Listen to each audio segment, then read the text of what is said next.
Ya pemirsa sudah tersambung secara virtual bersama kami Dr. Galuh, spesialis paru dari Rumah Sakit Persahabatan Jakarta Timur. Selamat siang dokter. Selamat siang. Dokter Galuh, bisa dipaparkan atau dijelaskan data terkini. Benarkah pasien paru meningkat dok di Rumah Sakit Persahabatan? Ya, selamat siang Mbak. Jadi memang data di Rumah Sakit Persahabatan rawat jalan untuk ISPA dan pneumonia terjadi kenaikan sebanyak 20-30% dibandingkan kunjungan pada bulan Maret Juli 2022. Jadi ini data di Maret Juli 2023. Jadi di periode yang sama.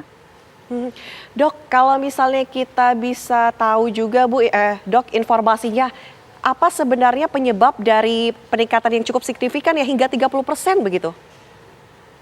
Ya, memang sedang kami teliti dulu Mbak untuk apakah ini ada hubungannya langsung dengan polusi udara yang saat ini terjadi di Jabodetabek saat ini, apakah memang ada hubungannya langsung atau tidak. Namun memang kenaikannya memang sebesar itu.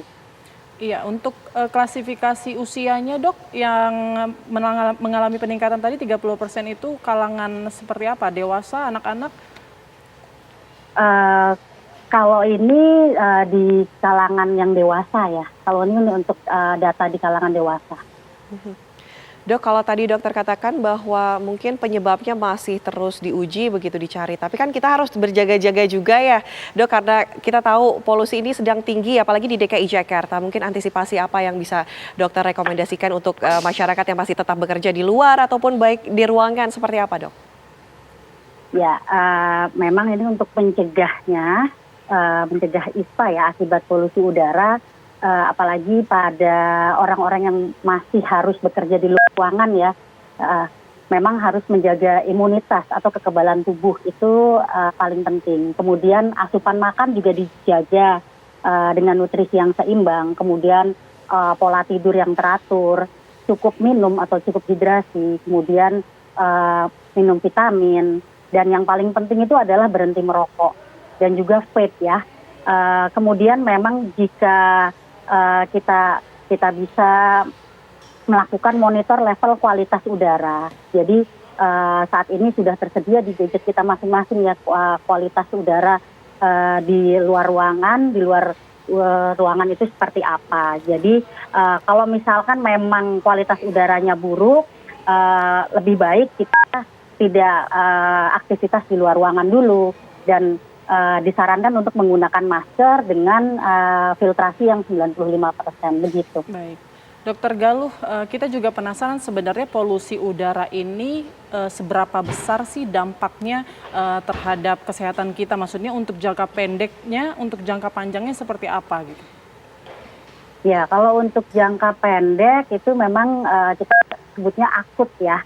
Jadi polusi udara itu mulai dari dia bisa iritasi mata, kemudian dari saluran nafas kita juga bisa terkena mungkin nyeri tenggorokan, kemudian batuk, pilek, dan lain sebagainya. Kalau misalkan untuk jangka panjangnya, memang polusi udara ini rentan pada orang-orang yang orang-orang dengan usia yang ekstrim, yaitu pada usia yang lebih muda atau pada usia yang lebih tua, atau juga pada pasien-pasien yang memang mempunyai penyakit paru kronik.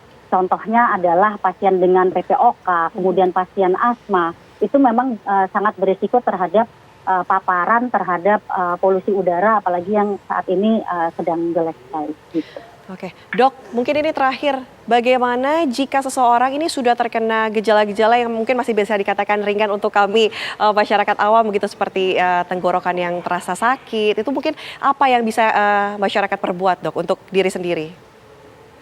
Ya, kalau untuk misalkan baru sakit tenggorokan ya memang kan dengan terdapat ISPA ini memang jika dia bisa sembuh sendiri ya, bisa sembuh di antara 7 hingga 14 hari. Namun jika memang dalam jangka waktu 5 sampai 7 hari belum ada perbaikan, memang harus ke dokter. Nah, jika untuk sebelum 5 hari itu sudah ada keluhan yang tidak nyaman, ya yang seperti yang saya sebutkan tadi, cukup minum, cukup tidur, kemudian jangan lupa minum vitamin, begitu. Baik, terima kasih banyak Dokter Galuh atas penjelasannya, telah bergabung juga. Terima kasih telah bergabung bersama kami di Apa Kabar Indonesia Siang. Selamat siang, Dokter. Ya, selamat siang.